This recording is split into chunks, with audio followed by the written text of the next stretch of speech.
The breath is a very important aspect of the flute. And to start with, it's important to learn how to blow into the flute.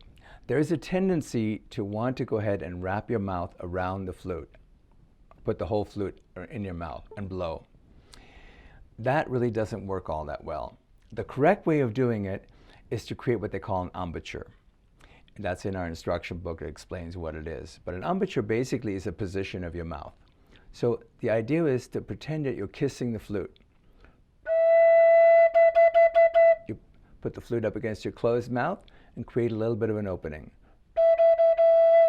The flute is really not about how much breath you put in. It's not about breath volume. It's more about the pressure that you put in. And you create pressure with a small opening.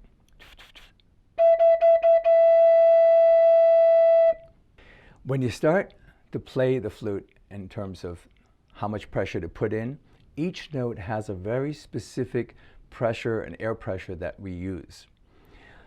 So when you start playing, in the very beginning, close the top hole, blow nice and easy,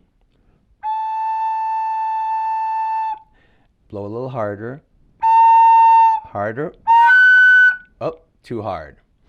So start playing with the breath. Start adjusting the breath. See where you like it. Go slow. Stay with every note until you feel comfortable with the breath. I like that one. Go to the next one.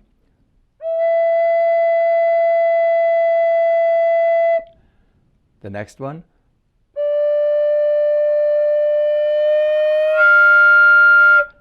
Push too hard. Back off on the breath.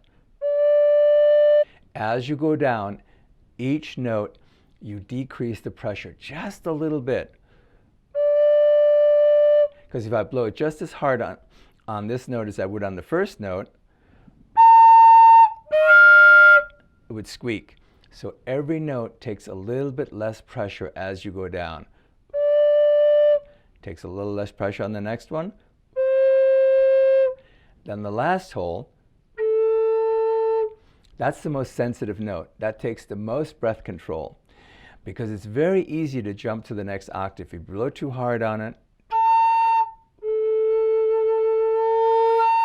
experiment with it. It's really important to know what you can and can't do. So blow into it nice and easy, get a nice note. You get that consistently. Now blow a little harder. Oh, that's too hard. So now you're training your brain to know what not to do. How much pressure you can put in, how much pressure you want to avoid. Then work your way back up again.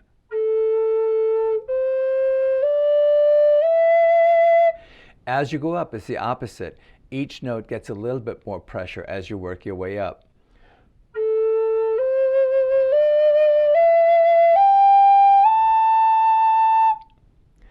So it's important to have good breath control because the flute is all about singing with the breath. So now you're training your breath and how to get the best notes that you possibly can. So make sure you have a nice embouchure when you're playing, not to put it in your mouth like this, but to have a nice pressure. You're kissing it. And control your breath. On the high notes, you adjust it, you figure out exactly where you like it, and go on to the next one. As you go down, each note you put a little bit less pressure on. As you go up, it's a little bit more pressure. There are a couple of techniques that really help your fingering and breath control, and one of them is to play in a mirror. Face the mirror and look at it straight on and play exactly all the fingering that you learned earlier, all the fingering techniques and your breath techniques. As you play, you'll be able to see which hole is closed and which one's not closed. And interestingly enough, the fingering holes on the flute are very evenly spaced apart. So when the holes are all closed properly, the spacing in your fingers looks very even. When you look in the mirror and you see that it's off a little bit, there's a good chance that that's the finger that's probably causing you problems and your hole is not closed all the way, so you can adjust it. That's another way of telling whether the holes are closed all the way. So play within the mirror. That way you can actually really see the holes that are closed and that are not closed. When you feel comfortable playing in the mirror and you really have a good sequence of playing up and down and you feel comfortable and successful, then go ahead and play with your eyes closed.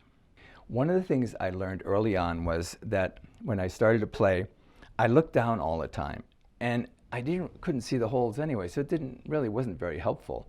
And I really wanted to learn how to play blind so that later on I could enjoy the people I'm playing for, or playing with for that matter. So I taught myself how to play with my eyes closed. Well, there were some side benefits. When you shut off the sense of sight, your sense of hearing really accentuates. You really could hear the notes of what you like and what you don't like. It also enhances the tactile sense, so that when your eyes are closed, in your mind's eye, you can see exactly where your fingers are and where they belong. It's an incredible improvement. You'll be amazed how much better you'll play. And later on, when you feel comfortable, you play with your eyes open, and now you can enjoy your environment that you're playing in.